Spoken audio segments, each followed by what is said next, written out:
వాక్యంలోకి వెళ్ళిపోదాం. మీరు ప్రతిరోజు దేవుని వాక్యాన్ని వింటున్నారు. ఒక్కొక్క అంశం ద్వారా దేవుని పిల్లలు లేకపోతే దేవుని సేవకులు మీతో మాట్లాడుతున్నారు. ఈ రోజు కూడా ఒక మంచి అంశం ద్వారా దేవుని వాక్యం ధ్యానించుకుందాం. కాబట్టి వాక్యం వింటున్న మీరు శ్రద్ధగా వినాలని మనం చేస్తున్నాను.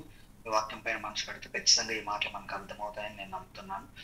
అండ్ ఇంకోటి ఏంటంటే ఇది కొంచెం చిన్న వాక్యం కాబట్టి త్వరగానే ముగించుకోవచ్చు. సో మీరు మనసు పెట్టాలని దేవుని పేరిట మనం చేస్తున్నాను. వాక్యంలోకి వెళ్ళే ముందు నాది ఒక ప్రశ్న. ఏంటి ప్రశ్న అంటే, వీళ్ళ ఎంతమందికి భయం ఉంది లేకపోతే భయం లేదు? ఇలా అంటే ఒక విధంగా చెప్పాలంటే వీళ్ళ ఎంతమందికి భయపడరు? నాకు ఏ విషయంలో కూడా భయం లేదు అని ఎవరైనా చేతులు ఎత్తగలరు? నాకు ఏ విషయంలో అయినా భయం లేదు అంటే, మీరు వీడియోలో ఉన్నారు కాబట్టి తెలియదు కానీ, అంటే కాల్లో ఉన్నారో వీడియోస్ ఆఫ్ చేశారు కానీ తెలియదు కానీ, ఒకసారి మీ మనసుకు మీరు ప్రశ్న వేసుకోండి. నాకు ఏ విషయంలో కూడా భయం లేదు, నేను నిశ్చింతగా ఉన్నాను అని ఎవరైనా చెప్పగలరా? చెప్తే నిజంగా దేవునికి స్తోత్రం అండి. ఎందుకు అంటే ప్రతి మనిషి జీవితంలో భయం అనేది ఖచ్చితంగా ఉంటుంది. ప్రతి మనిషి జీవితంలో భయం అనేది ఖచ్చితంగా ఉంటుందని నేను నమ్ముతున్నాను. నేను బలంగా నమ్ముతాను కూడా. ఎందుకంటే ఉదాహరణకి చాలా మంది ఉదయాన్నే లేచి పనులన్నీ కంప్లీట్ చేసుకొని పనికి వెళ్తారు. ఎందుకోసం? కుటుంబం కోసం, లేకపోతే పిల్లల కోసం, లేకపోతే పోషణ కోసం. ఒకవేళ వెళ్ళకపోతే ఒక చిన్నపాటి భయం, వెళ్ళకపోతే అరే ఈ రోజు నేను పనికి వెళ్ళకపోతే నా కుటుంబం నా డబ్బులు రావు, లేకపోతే వాళ్ళు తినడానికి ఇబ్బంది అవుతుందేమో, ఎట్లా లేదని ఒక చిన్న భయం అనేది ఉంటది. ఇది కాకుండా చాలా మందికి చాలా భయాలు ఉంటాయి. ఆరోగ్యం నిమిత్తం భయమై ఉంటుంది, లేకపోతే పిల్లల భవిష్యత్తు నిమిత్తం భయమై ఉంటుంది. అంటే రేపు పొద్దున్న నా కడుపును పుట్టిన పిల్లలు వాళ్ళ భవిష్యత్తు ఎలా ఉంటుంది, లేకపోతే వాళ్ళ పరిస్థితులు ఎలా ఉంటాయి. సో ఇలా మనము చాలా విషయాల్లో చాలా రకాలుగా భయపడుతూ ఉంటాం, అవునా కాదు? నాకు తెలిసి భయం లేని మానవుడు, లేకపోతే భయం లేని మనిషి, లేకపోతే భయం లేని దేశం ఈ ప్రపంచంలో ఎవరు లేరు. ఎందుకంటే దేశాలకు కూడా భయాలు ఉంటాయి. ఎందుకంటే ఎంతెంత అడ్వాన్స్ టెక్నాలజీ ఉపయోగించి యుద్ధ సామాగ్రిని తయారు చేస్తుంది. నిన్నే మన ఇండియా ఇంకో మిసైల్ ని సక్సెస్ఫుల్ గా టెస్ట్ చేశారు డిఫెన్స్ లో. ఎందుకు యుద్ధ సామాగ్రిని తయారు చేస్తారంటే రేపు పొద్దున్న మన దేశం మీదకి ఎవరైనా యుద్ధానికి వస్తే మనం కూడా యుద్ధం చేయాలి, మనం ఓడిపోకూడదనే భయంతో మనం ఏం చేస్తాం, వాళ్ళ మీద ఎట్లా గెలాలని మంచి మంచి యుద్ధ సామాగ్రిలన్నీ తయారు చేసుకుంటాం, డిఫెన్స్ వెపన్స్. అలా దేశాలన్నీ కూడా అదే విధంగా వెపన్స్ తయారు చేయడం కానీ లేకపోతే ఇవన్నీ చేస్తూ ఉంటారు. ఇంకా చెప్పాలంటే భయాలు చాలా రకాలుగా ఉంటాయి. రేపటి కోసం భయం. చాలా మందికి ఈ రోజు ఏమవుతుందో అది పక్కన పెట్టేస్తారు కానీ రేపు ఏమవుతుందా అని ఒక కలత, ఒక భయం. లేకపోతే చదువుకున్న వాళ్ళకి రేపటి వాళ్ళు ఏదైనా ఎగ్జామ్ రాశారు, లేకపోతే ఏదైనా కాంపిటేటివ్ ఎగ్జామ్ రాశారు అనుకోండి, టెన్షన్ భయంతో ఉంటారు, రిజల్ట్స్ ఎట్లా వస్తాయి. సో మనిషి చాలా విషయాల్లో భయపడతాడు.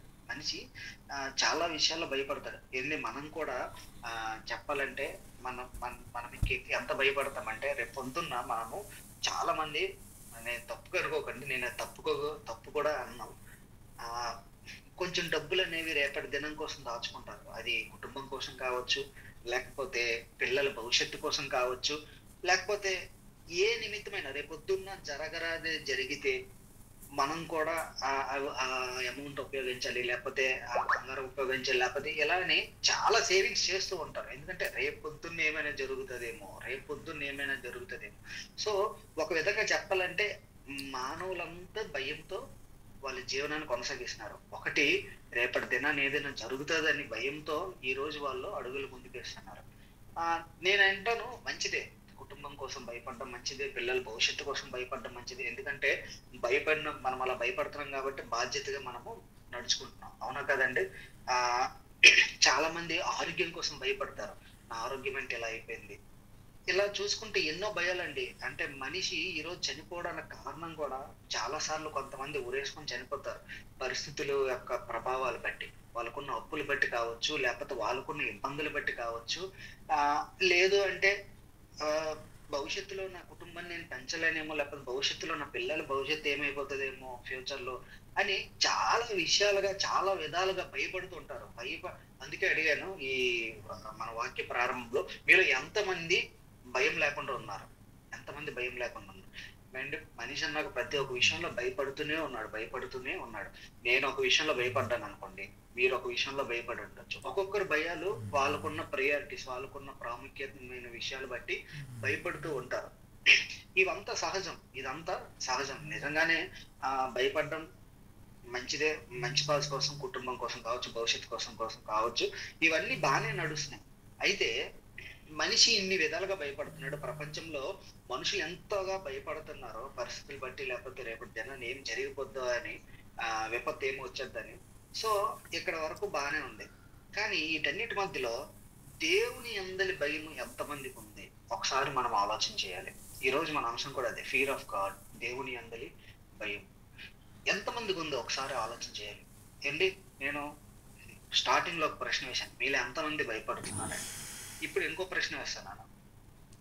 ఒకవేళ మన పరిస్థితి, మనకు భయాలు ఉండొచ్చు పరిస్థితులు బట్టి, లేకపోతే కుటుంబం పైన, పిల్లల పైన, లేకపోతే రేపటి దినం ఏం జరుగుతుంది. ఇంకో ప్రశ్న, దేవుని యందలి భయం ఎంతమందికి ఉంది ఈరోజు? దేవుని యందలి భయం ఎంతమందికి ఉంది అనే ప్రశ్న, దానికి సమాధానం మనమే సమాధానం చెప్పుకోవాలి. మన మనసులే మనకి సమాధానం చెప్పాలి. మనం అనుకోవచ్చు, అవును దేవుని యందలి భయం ఉంది కదా, భయపడబట్టే కదా. రైట్. నిజంగా ఈ ప్రపంచానికి దేవుని యందలి భయం ఉంటే ఇన్ని అనర్థాలు జరగవు. అంటే స్కూల్లో టీచర్ ఉంటాడు, స్టూడెంట్ ఉంటాడు. టీచర్ పైన భయం ఉంటే ఆడు ఏం చేస్తాడు? వర్క్ చేస్తాడు. టీచర్ పైన భయం ఉంటే వర్క్ చేయకుండా వెళ్ళడం ఎందుకు? మరి వర్క్ చేయకపోతే నన్ను కొడతాడు టీచర్. ఏంటి, స్టూడెంట్ ఆ భయం ఉంటేనే ఆడు వర్క్ చేస్తాడు. భయం లేదనుకోండి, ఆడు ఏం చేస్తాడు? పర్లేదులే కొడితే కాసేస్తాం అన్నట్టు ఉంటాడు. లేకపోతే పర్లేదు ఏం చేయలేని. భయం ఉన్నాడు ఏం చేస్తాడు? వర్క్ చేస్తాడు. సేమ్ ఇదే కాన్సెప్ట్ అండి. ఏంటంటే ఈ ప్రపంచంలో దేవుని పైన భయం ఉంటే మనుషులకి ఇన్ని అనర్థాలు జరగవు, ఇన్ని అన్యాయాలు జరగవు, ఇన్ని తప్పులు జరగవు. అవునా కాదు? ఒకసారి మీరు లాజిక్ గా ఆలోచించండి. నేనేదో చెప్తున్నాను మీరు వినాలని కాదు, మీరు మనసు పెట్టి లాజిక్ గా ఆలోచించండి. తప్పు ఇప్పుడు తల్లిదండ్రులు ఉన్నారు, నా తల్లిదండ్రుల దగ్గర అరే నాన్న నువ్వు ఇది చెయ్యొద్దు అంటే నేను చేశాను అనుకోండి, నేను తప్పు చేశాను అనుకోండి, దాని అర్థం ఏంటి? వాళ్ళని నేను గౌరవించాలి. దాని అర్థం ఏంటి? ఇన్ ద సెన్స్ నేను వాళ్ళకి భయపడడం లేదు. వాళ్ళు చెప్తారులే నా ఇష్టం వచ్చినట్టు నేను ఉంటానంటే దాని అర్థం ఏంటి? నేను వాళ్ళకి భయపడడం లేదు. సేమ్ ఇదే అప్లై అవుద్ది. దేవుని యందు భయం ఉంటే అసలు ప్రపంచంలో ఇన్ని అనర్థాలు ఎందుకు జరుగుతాయి? ఇంత భయంకరమైన పరిస్థితుల మధ్య, ఇంత అన్యాయం మధ్య, ఇంత అక్రమం మధ్య మనం ఎందుకుంటాం? బయట చూసుకుంటే మనుషులు పశువుల్లో ప్రవర్తిస్తున్నారు. సో ఇంత భయం లేకుండా వెచ్చలు విడిగా తిరుగుతున్నారు. అంటే దాని అర్థం ఏంటో తెలుసా? ఈ రోజు మనిషి జీవితంలో జరిగే విషయాల కోసం భయపడుతున్నాడు. ఆత్మీయులంగా మనం కూడా ఎన్నోసార్లు తప్పిపోతున్నామంటే దానికి కారణం ఏంటో తెలుసా? దేవుని యందలి భయం లేదు. మీరు అనుకోవచ్చు, వాక్యం వింటున్నాను, ప్రార్థనకి వెళ్తున్నాను, లేకపోతే ప్రార్థన చేస్తున్నాను, వాక్యం తెలుసు, లేకపోతే ఇంకేదైనా తెలుసు అని మనం చాలా సార్లు అనుకోవచ్చు దేవుని యందలి భయం ఉందని. నిజంగా దేవుని యందలి భయం ఉంటే మనం తప్పిపోం కదా. మనం తప్పిపోతున్నామంటే దాని అర్థం ఏంటి? దేవుని యందలి భయం లేదు. ఈరోజు ప్రపంచం అంతా ఏదో విషయాల్లో భయపడుతుంది, కానీ దేవుని యందలి భయము లేదు. ఇది చాలా ఇంపార్టెంట్ అండి. అంటే మన కుటుంబం కోసం భయపడడం ఎంత ఇంపార్టెంటో, మన పిల్లల భవిష్యత్తు కోసం భయపడడం, కష్టపడడం ఎంత ఇంపార్టెంటో, దేవుని యందలి భయము అన్నిటికంటే ఇంపార్టెంట్. మనం వాక్యం చివరికి వచ్చేసరికి నేను ఒక వచనం చెప్తాను, అది మీకు క్లియర్ గా అర్థమవుద్ది. ఆ వచనం ద్వారా ఏమవుద్దంటే దేవుని యందలి భయమే ఇంపార్టెంట్ అని క్లియర్ గా అర్థమవుతుంది. సరే, ఈ రోజు ప్రపంచం అంతా ఎలా ఉందంటే దేవునికి భయపడేవారు చాలా తక్కువ. నాకు తెలిసి సుమారుగా 600 కోట్ల మంది జనాభా అనుకోండి. దేవునికి భయపడేవారు ఎంతమంది ఇందులో అంటే చాలా తక్కువ. ఈ 600 కోట్ల మంది జనాభాలో, లేకపోతే 200 పైగా దేశాల్లో దేవునికి భయపడేవారు ఎంతమంది ఉన్నారంటే ఏళ్ళ మీద లెక్క పెట్టచ్చు. ఇంకా చెప్పాలంటే మన దగ్గర ఇప్పుడు మనం గ్రూప్ లో ఒక 15-16 మంది ఉన్నాం. ఈ 16 మందిలో నిజంగా దేవునికి భయపడిన వారు ఎంతమంది అంటే ఇందులోనే మనం ఫిల్టర్ అయిపోతాం. ప్రపంచం వరకు వెళ్ళాల్సిన అవసరం లేదు. ప్రియులరా, దేవునికి భయపడితే ఫస్ట్ ఆఫ్ ఆల్ నువ్వు తప్పులు చేయవు. దేవునికి భయపడితే మనం తప్పుడు మార్గాల్లో నడుస్తున్నామన్న ప్రపంచం అంతా నిజంగా కదంటే మనిషి చాలా విషయాల్లో భయపడుతున్నాడు, కానీ దేవుని యందలి భయము చాలా తక్కువ మనిషికి అసలు లేదు. ఎందుకంటే దేవుడు అనేవాడు కనిపించడం లేదు. సో మన ఇష్టం వచ్చింది మనం చెయ్యొచ్చు అన్నది. అదే దేవుడు అనేవాడు కనిపించి తప్పు చేసిన వెంటనే ఒక గట్టిగా దెబ్బ కొట్టాడు అనుకోండి, ప్రతి మనిషికి భయం ఉంటది. కానీ మనిషి ఏం చేస్తున్నాడు? ఆ ఇచ్చిన ఫ్రీడమ్ ని, ఆ స్వేచ్ఛని ఇష్టసారి ఉపయోగించుకొని భయం లేకుండా బతుకుతున్నాడు. బైబిల్లో కూడా చాలా అంశాలు ఇలానే జరిగాయి. నిజంగా ఈ రోజు మనిషికి ఉండాల్సింది ఏంటో తెలుసా? ఈ ప్రపంచంలో దేవుని అందలి భయము, దేవుని అందలి భయము ఖచ్చితంగా మనిషికి ఉండాలి. ఎందుకు ఉండాలో కూడా మనం తెలియజేసుకుందాం. ఫస్ట్ ఆఫ్ ఆల్ దేవుని అందలి భయం లేకపోతే ఆ పరిస్థితులు ఎలా ఉంటాయి కూడా మనం ఒకసారి ధ్యానం చేసుకుందాం. దేవుని అందలి మనకి మన జీవితంలో చాలా భయాలు ఉంటాయి. అలాగే దేవుని మీద కూడా భయం ఉండాలి. కానీ ప్రస్తుత ప్రపంచం ఎలా ఉంది? భయం లేకుండా జీవిస్తుంది. ఒకవేళ మనము కానీ భయం లేకుండా జీవిస్తే, దేవుని అందలి భయం లేకుండా జీవిస్తే ఆ పరిస్థితులు ఎట్లా ఉంటాయో మనం ఒకసారి ఆలోచన చేద్దాం. పిల్లరా, మనందరికి బాగా తెలుసు. ఇవన్నీ స్టోరీ లెక్క పెద్ద 2-3 అధ్యాయాలకు వెళ్ళిపోంటాయి కాబట్టి మీకు నేను చాలా సింపుల్ గా చెప్తాను. మీరు ఎప్పుడైనా ఖాళీగా ఉన్నప్పుడు మీరు బైబిల్ తీసి ఆ అధ్యాయాలు చదివితే మీకు క్లియర్ గా అర్థమవుతుంది. ఆదికాండం 19వ అధ్యాయము ఆ చూసుకుంటే అక్కడ ఒక ఇన్సిడెంట్, ఒక సందర్భం జరుగుతుంది. ఏంటి అంటే సొదొమ గొమొర్రా అనే పట్టణాలు, 2 పట్టణాలు ఉంటాయి బైబిల్లో. సో ఈ సొదొమ గొమొర్రా పట్టణాలు ప్రస్తావన ఎందుకు వచ్చిందంటే, మన అబ్రహాం రిలేటివ్ అయిన లోతు గారు అక్కడికి వెళ్ళిపోతారు. అబ్రహాం నుంచి విడిపోయి అక్కడ నివాసం ఉంటారు. అయితే ఈ సొదొమ గొమొర్రా పట్టణాల కోసం ఆదికాండం 13వ అధ్యాయం 13వ వచనంలో ఏమని రాసి ఉంటదంటే, వారు బహుగా పాపము చేసి వారు బహుగా పాపం చేసి జీవిస్తున్నారు, లేకపోతే చాలా ఎక్కువ పాపం చేసి జీవిస్తున్నారు, క్లియర్ గా రాసి ఉంటది. క్లియర్ వాళ్ళు ఎంత పాపం చేస్తున్నారంటే, ఆ సొదొమ గొమొర్రా పట్టణాలు ఎంత పాడైపోయాయి అంటే, మీకు మచ్చుకు ఒక చిన్న ఉదాహరణ చెప్తాను. ఏంటో ఉదాహరణ అంటే, ఆదికాండం 19వ అధ్యాయం 5వ వచనంలో అక్కడ క్లియర్ గా రాసి ఉంటది. 2 దేవదూతలు వస్తారు. ఆ దేవదూతల్లో కూడా పాడు చేయాలని సొదొమ గొమొర్రా పట్టణాల్లో ఉన్న ప్రజలు చూసి లోతు గారి ఇంటికి వచ్చి అడుగుతారు, వాళ్ళు ఎక్కడున్నారు, వాళ్ళు పాడు చేస్తామని. ఏంటి, దేవదూతల్లో కూడా పాడు చేయాలనే ఆలోచన కలిగి వాళ్ళు ఉన్నారు. ఇది ఈ వాక్యాన్ని బట్టే, ఈ అధ్యాయాన్ని బట్టే చాలా మంది క్రైస్తవ్యాన్ని కూడా విమర్శిస్తారు. అంటే అక్కడ ఉన్న సందర్భం అలాంటిది. మీరు 19వ అధ్యాయం 18వ అధ్యాయం ఇవన్నీ చదువుకుంటూ వస్తే మీకు క్లియర్ గా అర్థమవుతుంది ఆ పట్టణాలు ఎంత భయంకరంగా పాడైపోయి ఉన్నాయి. ఏంటి, వాయు వర్షాలు ఉండవు. ఆ దేవుని దేవదూతలైనా సరే వాళ్ళు విడిచిపెట్టే విధంగా లేరు. అన్యాయం, అక్రమం, ఈ ప్రస్తుత ప్రపంచంలో విపరీతమైన పరిస్థితులు ఎలా ఉన్నాయో ఆ సొదొమ గొమొర్రా పట్టణాల్లో కూడా ఆ రోజున పరిస్థితులు కూడా అంతే విపరీతంగా ఉన్నాయి, అంతే విపరీతంగా ఉన్నాయి. మనం ఈ మచ్చుకి చెప్పాను కదా, వాళ్ళకి ఎంత భయం లేకపోతే దేవదూతలు కూడా వాళ్ళు పాడు చేయడానికి రెడీ అయిపోయారంటే వాళ్ళు ఎంత భయం లేకుండా జీవించి ఉంటారు. అసలు దేవుడైనా కూడా ఒకడు ఉన్నాడని వాళ్ళు మర్చిపోయి ఉన్నారు. వాళ్ళు ఎలా జీవిస్తున్నారంటే, నేనున్నాను, నేను తింటున్నాను, నేను తాగుతున్నాను, నాకు నచ్చిన సుఖాన్ని నేను అనుభవిస్తున్నాను, నాకు నచ్చినట్టు నేను జీవిస్తున్నాను, దట్స్ ఇట్. ఇదే వాళ్ళ జీవితం అనుకున్నారు. కానీ నేను పాపం చేస్తున్నాను, లేకపోతే దేవుడైనా కూడా ఒకడు ఉన్నాడు, మనం భయపడాలి, లేకపోతే ఇవేం లేవు. వాళ్ళకి నచ్చినట్టు బ్రతికారు సొదొమ గొమొర్రా ప్రజలు. చివరికి ఏమైంది, వాళ్ళకి నచ్చినట్టు విపరీతంగా బ్రతికారు. దేవుని భయం లేనే లేదు. ఒకరి జీవితంలో దేవుని భయం లేకపోతే, ఒక దేశానికి దేవుని భయం లేకపోతే, ఒక వ్యక్తికి దేవుని భయం లేకపోతే మనం కొన్ని సందర్భాలు చూస్తాం ఎట్లా ఉంటుందో. అందులో మొదటి సందర్భం, అక్కడ ఉన్న పట్టణ ప్రజలు ఎవ్వరికీ దేవుడు అంటే భయం లేదు. చివరికి ఏమైందండి, నాశనం అయిపోయింది. దేవుడు అగ్ని కణాలతో కాల్చివేస్తాడు, నాశనం అయిపోయింది. దేవుని భయం లేకపోతే అది దేశమైనా, మనిషి అయినా, ఎవరైనా కానీ. ఎస్, ప్రపంచంలో మనిషి చాలా విషయాలకు భయపడతాడు. ఏంటి, ఏదైనా జబ్బు చేస్తుందని భయపడతాడు, లేకపోతే పరిస్థితిని చూసి భయపడతాడు, కష్టాన్ని చూసి భయపడతాడు, లేకపోతే వాళ్ళకున్న ఇబ్బందులు చూసి భయపడతాడు. కానీ దేవుని వీటన్నిటి మధ్యలో దేవుని భయం లేకపోతే అది ఎక్కడికి దారితీస్తుందో తెలుసా? నాశనానికి దారితీస్తుంది. ఈరోజు మనం అనుకోవచ్చు ప్రపంచం ఎంత చెడిపోయిందని. ఒకానొక రోజు ఈ ప్రపంచం ఎక్కడికి వెళ్ళిపోతుంది? నాశనం అయిపోవడానికి దగ్గరలో ఉంది. ఎందుకంటే ఈ రోజు ఉన్న పరిస్థితులు కూడా మనం చూడొచ్చు. ఏంటి, వాయు వర్షాలు లేకుండా ప్రవర్తిస్తున్నారు, అన్యాయంగా ప్రవర్తిస్తున్నారు, అక్రమంగా ప్రవర్తిస్తున్నారు. ఏంటి, వాడు వీడని లేదు, ఎవరి స్థాయిలో వాడు, చిన్న స్థాయి నుంచి పెద్ద స్థాయి వరకు వాళ్ళకి నచ్చినట్టు దేవుని భయం లేకుండా ప్రజలు జీవిస్తున్నారు. ఈ రోజు ఎంతగా చెడిపోవడానికి కారణం ఏంటండి? ఎంతగా చెడిపోవడానికి కారణం దేవుని యొక్క భయము, దేవుని అందరి భయము మనిషికి లేకపోవడం వల్ల ఎంతలా చెడిపోతున్నాడు. ఆ రోజు సొదొమ గొమొర్రా ప్రజలు కూడా దేవదూతలు కూడా సైతం లెక్క చేయలేదు. వాళ్ళకి ఇంచు కూడా దేవుడు అంటే భయం లేదు. కాబట్టి అది ఎక్కడికి దారి తీసింది తెలుసా? వాళ్ళ నాశనానికి దారితీసింది. ఇలానే బైబిల్లో ఇంకో సందర్భం కూడా ఉంది. నిర్గమ కాండము 32వ అధ్యాయం 33వ అధ్యాయం.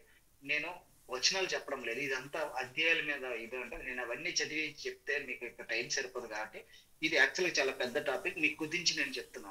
దేవుని యందు భయం ఎందుకు ఉండాలనే కాన్సెప్ట్ పైన చెప్తున్నా.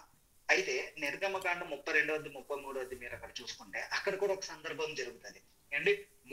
మోషే గారు సినాయి పర్వతం మీదకి వెళ్తారు. ఎందుకు? దేవుడు రమ్మంటాడు. దేవునితో గడపడానికి, లేకపోతే దేవునితో ముఖముగ్గా మాట్లాడడానికి సినాయి పర్వతం మీదకి మోషే గారు వెళ్తారు. అది చాలా దినాలు అవుతుంది. చాలా దినాలైతే ఇజ్రాయేల్ ప్రజలు ఏం చేయాలి? ఒకటి, మోషే గారు కనిపించకపోతే, రాకపోతే ప్రార్థన చేయాలి. ఎలా అంటే, ప్రభు నీ సేవకుడైన మోసేని నువ్వు పిలుచుకున్నావు, మమ్మల్ని ఎక్కడి వరకు నడిపించు, కనిపించడం లేదు, ఎక్కడి నుంచి మా పరిస్థితి ఏంటని ఒకటి అడిగితే ఎవరిని అడగాలి? దేవుణ్ణి అడగాలి. లేకపోతే అక్కడ ఇంకా చాలా మంది దేవుని సేవకులు ఉన్నారు, వాళ్ళని అడగాలి.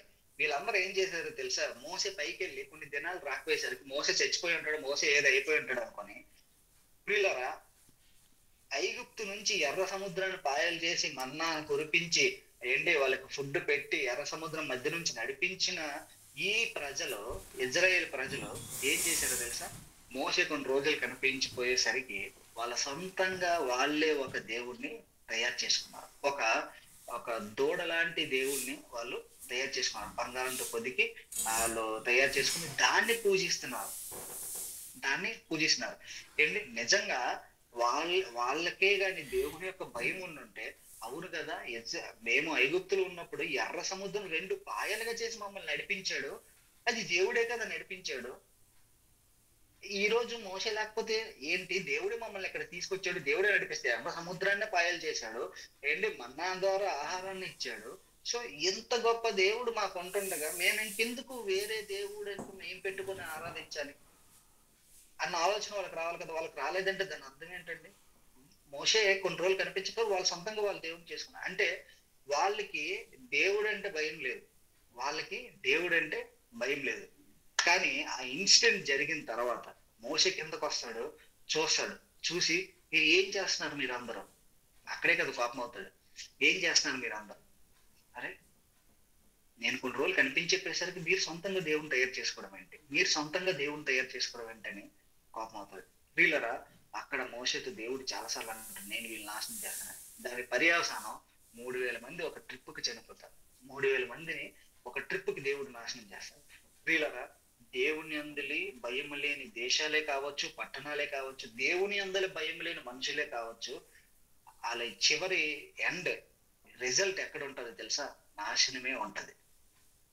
ఈ ప్రపంచంలో కుటుంబం కోసం భయపడచ్చు, లేకపోతే చదువుల కోసం పిల్లల భవిష్యత్తు కోసం నీకున్న పరిస్థితులు బట్టి చూసి భయపడచ్చు, లేకపోతే నీకున్న అనారోగ్య పరిస్థితులు చూసి భయపడచ్చు, నీకున్న పేదరికాలను చూసి భయపడచ్చు. కానీ వీటన్నిటి మధ్యలో దేవుని భయం లేకపోతే దాని అంతం ఏంటో తెలుసా? నాశనం. దాని అంతం నాశనం.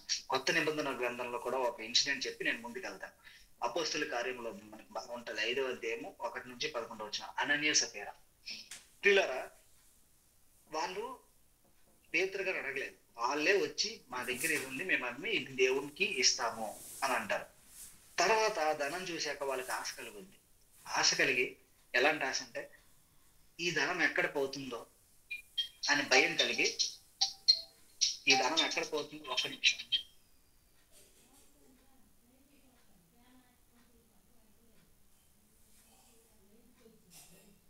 ఈ ధనం ఎక్కడ పోతుందో అని సో వాళ్ళు భయపడుతూ ఉంటారు అనమాట. భయపడి ఏం చేస్తారు? దేవునికి ఇవ్వాల్సిన ఇంట్లో తక్కువ ఇస్తారు. చివరికి ఏమవుతుందో తెలుసా? చివరికి వాళ్ళు, మీరు ఆ 5వ అధ్యాయం చూడొచ్చు, చనిపోతారు.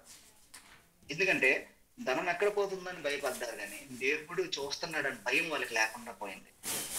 దాని అంతం ఎక్కడికి నడిపించిందో తెలుసా? మరణానికి నడిపించింది. ప్రియులరా, మీరు ఇలా బైబిల్లో చాలా సందర్భాలు, అంటే నేను వచ్చి కొన్ని ఉదాహరణలు చెప్పాను, బైబిల్లో చాలా సందర్భాలు. ఇవన్నీ ఏంటంటే మనిషికి దేవుని మీద భయం లేకపోతే కలిగే పర్యవసానాలు, దాని రిజల్ట్స్ ఎలా ఉంటాయో నేను మచ్చుకు మీకు కొన్ని విషయాలు చెప్పాను. మనిషికి దేవుని మీద భయం లేకపోతే అది నాశనానికి దారితీస్తుంది, అది మరణానికి దారితీస్తుంది. ఇంకా చెప్పాలంటే పరలోక రాజ్యాన్ని అందుకోనివ్వకుండా అది దారితీస్తుంది.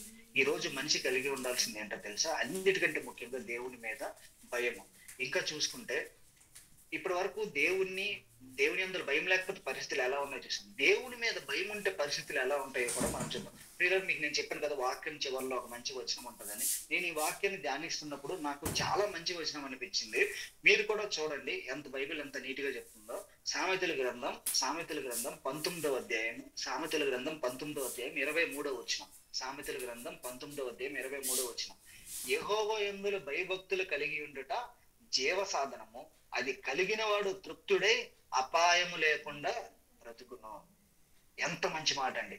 యెహోవా యందు భయభక్తులు కలిగి ఉండట జీవ సాధనం అంట. అంటే సాధనం అంటే ప్రాక్టీస్, జీవం అంటే మనం బ్రతుకుతున్న దినాలన్నీ మనిషి చేయాల్సింది అంటే తెలుసా? యెహోవా యందు భయభక్తులు కలిగి ఉండట జీవ సాధనం. ప్రతి రోజు ప్రతి క్షణము మనం చేయాల్సింది దేవుని యందు భయం కలిగి ఉండాలి. అది కలిగిన వాడు, ఎవడైతే దేవుని యందు భయం కలిగి ఉంటాడో, అది కలిగిన వాడు ఎలా ఉంటాడని కూడా అక్కడ రాసింది, తృప్తుడై అపాయం లేకుండా బ్రతకను. అవును, ఈ రోజు పరిస్థితులు చూసి మనం భయపడచ్చు, లేకపోతే మనకున్న ఇబ్బందులు చూసి మనం భయపడచ్చు, లేకపోతే మనకున్న ఆ స్థితిగతులు చూసి మనం భయపడచ్చు, ఫైన్. కానీ ఎవరైతే దేవుని యందు భయం కలిగి ఉంటారో, ఎవరైతే దేవుని యందు భయం కలిగి ప్రతి దినము ప్రతి క్షణము జీవ సాధనంగా అది ఎంచుకొని దేవుని యందు భయం కలిగి ఉంటాడు, అటువాడు ఎలా ఉంటాడు? తృప్తితో బ్రతుకుతాడు, అపాయం లేకుండా బ్రతుకుతాడు. కరెక్టే కదండి. ఈరోజు పరిస్థితులు చూసి భయపడుతున్నామేమో, లేకపోతే ఇబ్బందులు చూసి, ఆరోగ్యాన్ని చూసి, కుటుంబ భవిష్యత్తులు చూసి, దేన్ని చూసి భయపడినా ఒకటి గుర్తుపెట్టుకోవాలి, దేవుని యందు భయం ఉంటే ఇవన్నీ కూడా, ఈ భయాలు ఏవి కూడా నీకు ఉండవు.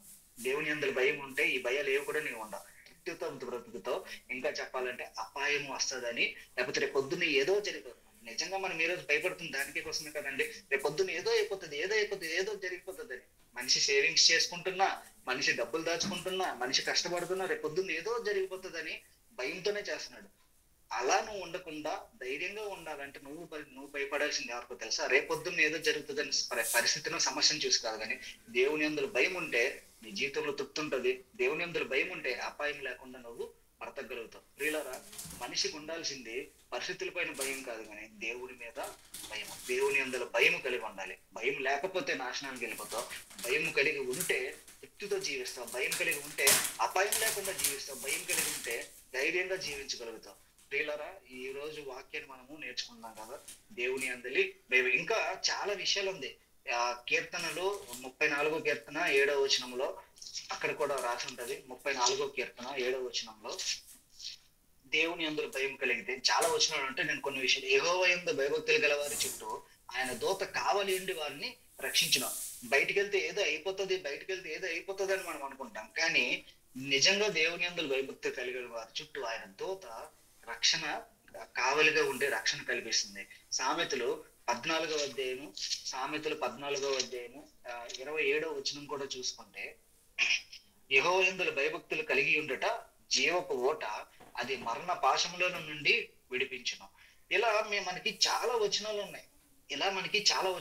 కీర్తనలు 147 కీర్తన 11వ వచనం చూసుకుంటే, యెహోవా యందు భయభక్తులు కలిగి ఉండట చూచి దేవుడు అంట ఆనందిస్తాడంట. ప్రియులారా, ఒకటే మనిషి తెలుసుకోవాల్సింది ఏంటంటే, పరిస్థితులు చూసి కాదు భయపడాల్సింది, లేకపోతే వాళ్ళకున్న ఇబ్బందులు, లేకపోతే వాళ్ళకున్న సమస్యలు చూసి కాదు భయపడాల్సింది, లేకపోతే రేపేదో దినాన్ని ఏదో జరుగుతుందని చూసి భయపడాల్సింది. మనిషి భయపడాల్సింది దేవునికి. మనిషి భయం ఉంచాల్సింది దేవుని యందు. ఎవరైతే దేవుని యందు భయం ఉంచుతారో వాళ్ళకి రక్షణ కలుగుతుంది. ఎవరైతే దేవుని యందు భయం ఉంచుతారో వాళ్ళ మరణం నుంచి విడిపించబడతారో. ఎవరైతే దేవుని యందు భయభక్తులు కలిగి ఉంటారో తృప్తి కలిగి జీవిస్తారో, అపాయం లేకుండా బ్రతుకుతారో, ధైర్యంతో బ్రతుకుతారని బైబిల్ చెప్తుంది. ఈ రోజు మనం ఒకసారి ఆలోచన చేయాలి, నిజంగా మనం దేవుని యందు భయభక్తులు కలిగి ఉన్నామా, లేకపోతే మనకున్న పరిస్థితులు చూసి భయపడుతున్నామా? ఎస్, చాలాసార్లు భయపడొచ్చు, కానీ దేవుని వాక్యం చెప్తుంది మీరు భయపడాల్సింది పరిస్థితులు చూసి కాదు, మీరు భయపడాల్సింది లేకపోతే ఇంకేదో జరుగుతుందని కాదు. మనిషి భయపడాల్సింది దేవుని యందు భయం కలిగి ఉండాలి. దేవుని యందు భయమే జ్ఞానంకు మూలం అని ఇంకో దగ్గర కూడా చెప్తా ఉంటాను. దేవుని యందు భయం కలిగి ఉంటే ఎన్నెన్నో వచనాలు ఉన్నాయి బైబిల్లో. అందులో నేను మచ్చుకొని చెప్పాను, అందులో బలమైన వచనం నాకు అనిపించింది. అవును, ఏ దేవుని యందు భయము కలిగి ఉండట అది జీవ సాధనంగా పెట్టుకోవాలి. ప్రతిరోజు కూడా జీవ సాధనంగా, అంటే ప్రతిరోజు కూడా దాన్ని మనం ప్రాక్టీస్ చేయాలి, ఆచరించాలి. అలా ఉన్నవాడు ఎలా ఉంటాడంట? తృప్తి కలిగి అపాయం లేకుండా బ్రతుకుతాడంట. ఈ రోజు దేవుని యందు భయం కలిగి ఎంతమంది జీవిస్తున్నారు? అవును, ఆ రోజు దానియేలు సింహ బోన్లో వేసినా గానీ, యోబు గారి పరిస్థితులు తలకిందులు అయిపోయినా గానీ వాళ్ళు ధైర్యంగా నిలబడగలిగారు అంటే కారణం ఏంటో తెలుసా? దానియేలు భయపడింది దేవునికి, సింహాల బోనుకో లేకపోతే అక్కడ ఉన్న రాజుకో కాదు. దానియేలు భయపడింది దేవునికి. కాబట్టి అపాయంలో కూడా ధైర్యంగా నిల్చున్నాడు. కారణం దానియేలు భయపడింది దేవునికి. యోబు పరిస్థితులు తలక్రిందులు అయిపోయాయి, యోబు జీవితం తలక్రిందులు అయిపోయింది. కానీ యోగు ఈ ధైర్యంగా నా దేవుడు అనుకున్నాడంటే కారణం ఏంటో తెలుసా? దేవుని యందు భయభక్తులు కలిగి ఉన్నాడు కాబట్టి మరలా యోగు నిలదొక్కుకోగలిగాడు. ఎన్ని నష్టాలు వచ్చినా, ఎన్ని ఇబ్బందులు వచ్చినా, ఎన్ని కష్టాలు వచ్చినా, తన కళ్ళ ముందు తన కుటుంబము కూలిపోయినా గానీ యోగు ధైర్యంగా నిలబడేటువంటి కారణము దేవుని యందులో భయభక్తులు కలిగి ఉన్నాడు కాబట్టి. అవునండి, ఈ రోజు మనిషి ఇన్ని వాటికి భయపడుతున్నాడు, కానీ దేవునికి భయపడాలి. నువ్వు ఎప్పుడైతే దేవునికి భయపడతావు, మనం ఎప్పుడైతే దేవునికి భయపడతామో మనం ఇంకా ఏ విషయం కోసం కూడా భయపడాల్సిన అవసరం లేదు. మనం ఎప్పుడైతే దేవునికి భయపడతామో మనిషి అనేవాడు పాపం జోలికి పోడు. ఎప్పుడైతే మనిషి అనేవాడు దేవునికి భయపడతాడో మనిషి అనేవాడు తప్పుడు మార్గాల్లో నడవడు. ఒకవేళ ఇన్ని తప్పుడు మార్గాల్లో నడిచి ఎంత పాపంలో ప్రపంచం నడుస్తుందంటే కారణం ఏంటో తెలుసా? మనిషికి దేవుని యొక్క భయము లేదు. ఈరోజు వాక్యం వింటున్న మనం నేర్చుకోవాల్సింది ఏంటంటే, పరిస్థితులు చూసి కాదు భయపడాల్సింది, మనం భయపడాల్సింది దేవునికి. ఈ వాక్యాన్ని దేవుడు మన వెనుకల్లో దీవించి ఆశీర్వదించింది.